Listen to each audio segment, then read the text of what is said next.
ئەم کاتتان باش بیسەرانی هێژە لا ڕادیۆ دەنگی گەلەوە بە یارمەتی هاوکارانم گەشتی هەواڵەکانی ئەم کاتژمێرەتان پێشکەش دەکەین.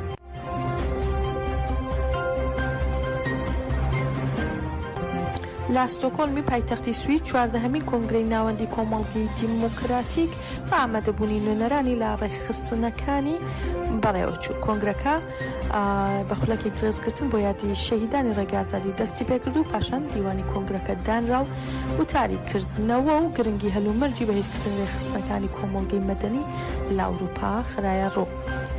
لەسەر ناوی دیوانی بەرپرسیاری ناوەندی کۆمەڵگەی دیموکراتیکی نەجەدەکە لە ئەسکاندیناڤیا دۆغان لە قسەکانیدا سەرەتا باسی لە پرۆسەی نوێ لە تورکیا کرد و هاوڕێکیشی لە مێژووی تورکیا دایەوە. هەروەها وتیشی دەوڵەتی تورکیا هەستی بە ڕۆڵ و قورسایەتی ڕێبەرایەتی کردووە بۆیە لە دەرگای ئێمراڵی داوە.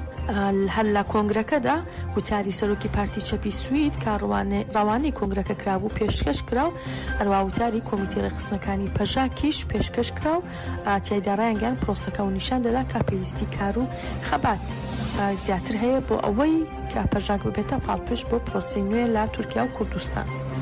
لە درێژی کۆنگرەکەشدا وتاری دەستپێشخەری کوردانی باشووری کوردستانیش پێشکەش کرا و هەروە لە سەرناوی کۆنگرەی نەتەوەی کوردستانیش کاروان ساید وتارێکی پێشکەش کرد و وتیشی پرۆسی نوێ باشووری کوردستان و عێراقیش دەگرێتەوە.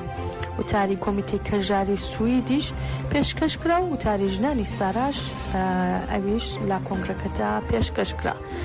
لە کۆنگرەکەدا ئەندامانی دەستی بەڕێوەبەری و هاوسەرۆکانی نەجەدەکەش بە دەنگدان هەڵبژێردرا.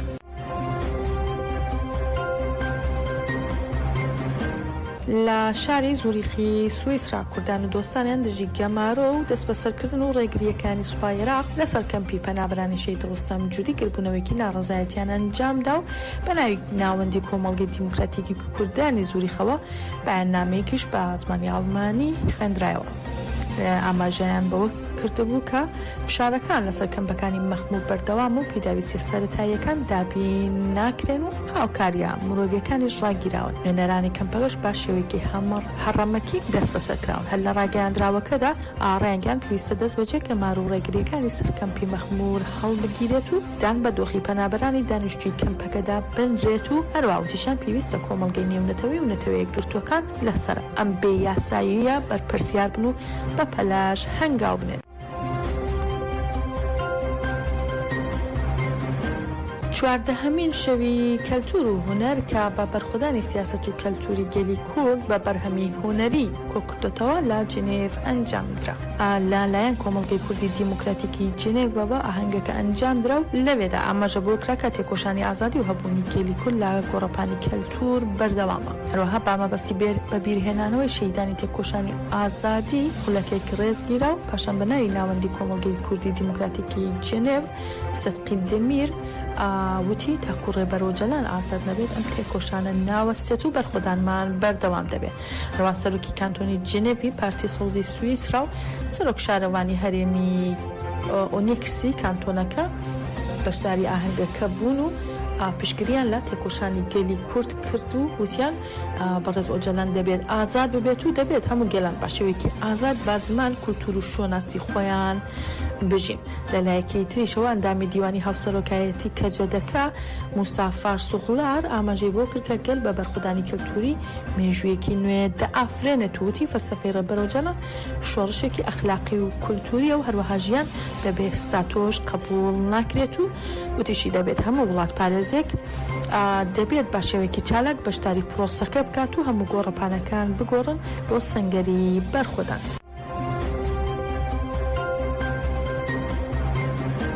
ناوەندی ڕاگەیاندنی هێزەکانی ئاسایشی ناوخۆی باکوور و ڕۆژهەڵاتی سووریا سەبارەت بە تێکشکاندنی هێرشێکی چەتەکانی داعش ڕایانگەیاند کە شەوی ڕابردوو شانەیەکی چەتەکانی داعش با بۆمبێکی دەستی هێرشیان کردوتە سەر خاڵێکی هێزەکانی ئاسایشی ناوخۆی باکوور و ڕۆژهەڵاتی سووریا لە گوندی سەبحا لە ڕۆژهەڵاتی دەیرە زور و پاشان کشانەوە و دەستڕێکی پولیان لە خاڵێکی پاراستنی وێزگەی دابەشکردنی ئاو کردووە. هەروەها ناوەندەکە ئاماژە بە وژدەکە هێزەکانی هێزەکان وەڵامی ئەو هێرشیان داوەتەوە و هەروەها لە ناوەندی شارەدەی بەسیرا گروپێکی چەتەکان کە بۆ پشتیوانی لە شانەکە دەسوڕانەوە درانە بەست بەر دەستڕێژی گولە. هێزەکە دەشڵێت هێرشەکان تێکشکاند و هیچ زیانێکی گیانیشان نەبووە.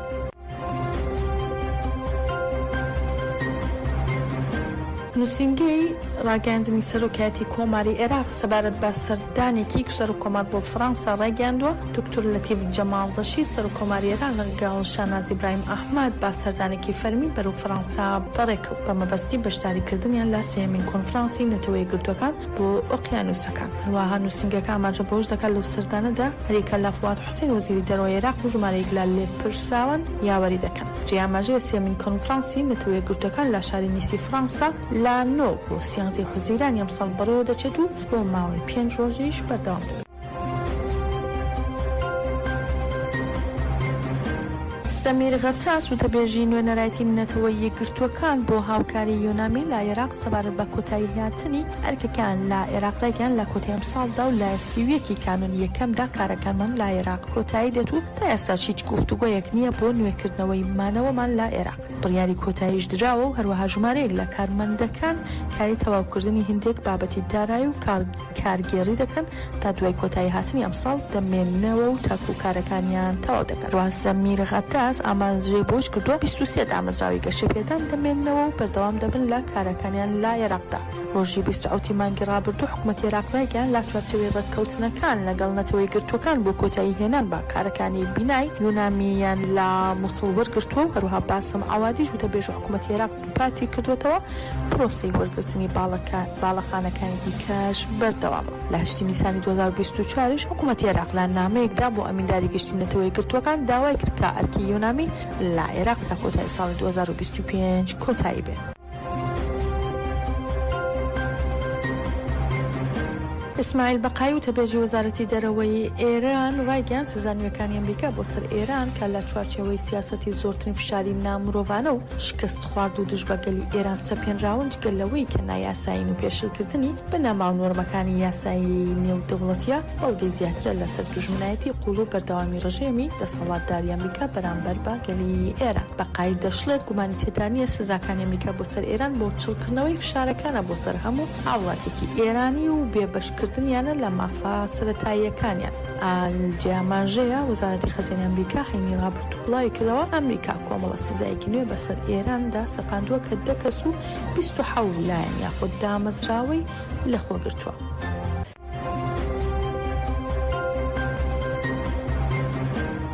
هەریەکە لە سەرچاوە پزیشکیەکان و ئاژانسی هەواڵی فەلەستین ڕایانگەاند بەرەبەیانی ئەمڕۆ باهۆی بردووان و تۆپبارانی ئیسرائیل بۆ سەرغەزە 11 کەس کوژران و ژمارەیەک خەڵکی مەدەنیش بریندار بوون. ئاژانسەکە لەسەر زمانی سەرچاوە پزیشکیەکان ڕایگەاند 5 کەس کە دوانیان منداڵە لە ئەنجامی بردومانی فڕۆکەی بێفڕۆکانی ئیسرائیل بۆ سەرخێمەی کۆچبەران لە ناوچەی ماواسی خان یونس کوژراون. هەروەها بەهۆی تۆپبارانی سوپای ئیسرائیل بۆ سەر ڕەفاحیش لە نزیک ناوەندی یارمەتی لە ڕۆژاوای ناوچەکە 4 کەس کوژراون و 7 کەسیش بردومان بوون. لە ئەنجامی تۆپبارانی سوپای ئیسرائیل بۆ سەر نزیک ناوەندی دابشکردنی یارمەتی لە ناوچەی نەتزەرام لە ناوەڕاستی غەزەدا کەسێک کوژا و یەکێکی تریش بریندار بووە.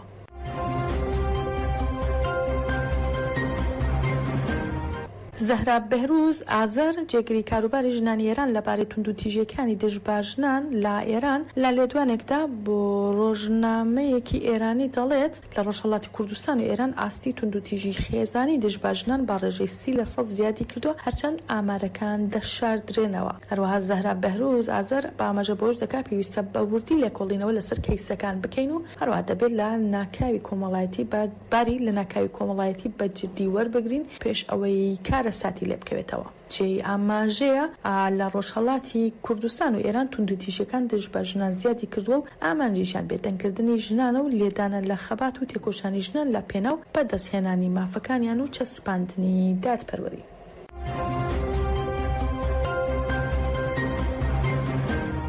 بە فەرمانی دۆناڵد ترامپ سەرۆکی ئەمریکا 2000 سەربازی گاردی نیشتمانی لە نێوشاری لۆس ئانجلسی وڵاتەکەی جێگیرکراون. هێزەکە بۆ کۆنتڕۆلکردنی ئەو خۆپیشاندانەیە کە دژی دەستگیرکردنی کۆچبەرە نایاساییەکان دەستیان پێکردووە. دێموکراتەکان دژی هەڵمەتەکان و چالاکوانانی شڕژاونەتە سەر شەقامەکان. جیامەژەی لە 2 ڕۆژی ڕابردوو شەڕ و لێکدادانی گەورە لە نێوان دانیشتوانی شارەکە کە زۆربیان خەڵکی ئەمریکای لاتینن لەگەڵ هێزەکانی پۆلیسی فێدراڵی سەربافەرمانگەی کۆچ و گۆمرۆک بەخۆیەوە بینیوە و 118 کەس لەم هەفتەیەدا لە لۆس ئانجلس دەستگیر کراون.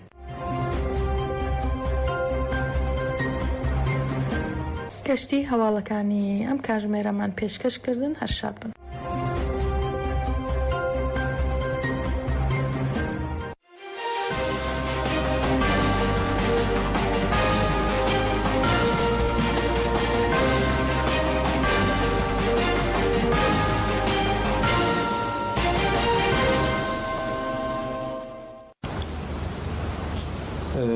Tabii ben Rıza arkadaşla tanışıklığımıza, yaşadığımız anıları anlatmadan önce başta Heval Rıza'nın şahsında, Ali Haydar Kaytan arkadaşım şahsında tüm şehitlerimizi şükran ve minnetle anıyorum, saygılarımı sunuyorum.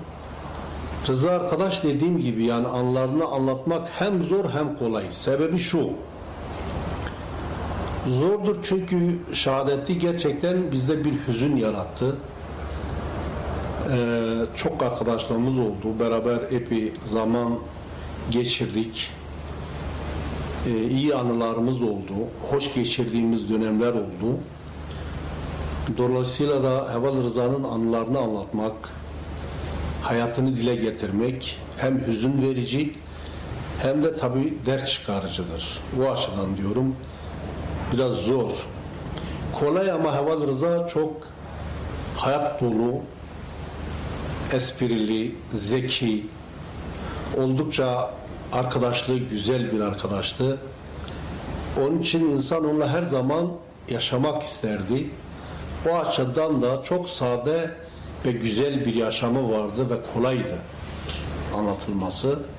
Bu açıdan söylüyorum.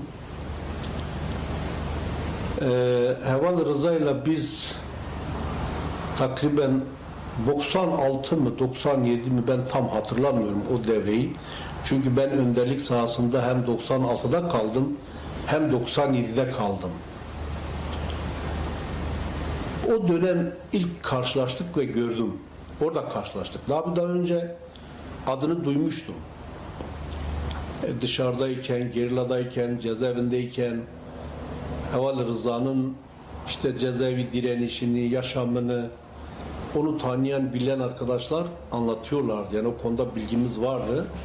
İsmini duymuştuk, Rıza Altun. Bir de tanınan bir arkadaş, tabii ilk katılan arkadaşlardan olduğu için. Ama yakinen tanışıklığımız yoktu. Öyle uzaktan sadece biliyorduk. Böyle bir arkadaş var, direnişçi bir arkadaş. Diyarbakır zindanlarında kalmış, orada direnmiş. Hayri arkadaş, mazlum arkadaşlarla beraber büyük bir direniş göstermiş. O açıdan tabii adını duymuştuk.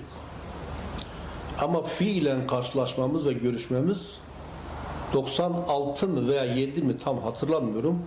Önderlik sahasında oldu. Orada görüştük. Orada ben devrede, yani o devredeyken o da Lübnan, Suriye o sahada çalışmalar yürütüyordu önderlik sahasında. Bir ara öyle geldi, akademiye uğradı. Bizimle konuştu, tartıştı. Tabii o zaman tam tanışmıyorduk. Kısa bir görüşmeydi, yani öyle uzun süre kalmadık beraber. Daha sonra artık gitti, yani ilk tanışmamız öyle oldu. Daha sonraki tanışmamız ise dağ sahasında oldu. Dağda oldu, geriladayken.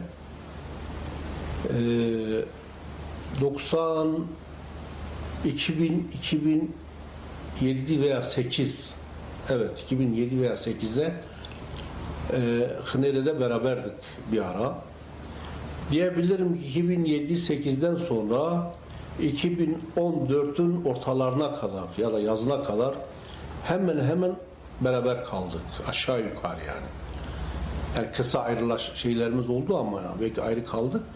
Fakat o süre boyunca aşağı yukarı yani işte beraber kaldık. Yani çalışmalarımız hep ortak oldu. Siyasi komitede, biz de siyasi komitede ortak çalışmalar yürüttük. Bizim Rıza arkadaşla tabii bu süre boyunca epey tartışmamız, arkadaşlığımız oldu. Çok güzel günler geçirdik. Ondan öğrendiğimiz çok dersler oldu. Ve gerçekten de hep saygıyla anacağımız, hatırlayacağımız güzel ve beraber geçirdiğimiz dönemler oldu. Rıza Arkaş'ın benim yaşamda özgün bir yeri olduğu için ve biraz da belki de PKK yöneticilerin, eski arkadaşların içinde en fazla birlikte kaldığım bir arkadaş olduğu için birçok şey paylaştım kendisiyle. Rıza Arkaş'ın şahsında bütün şehit yoldaşları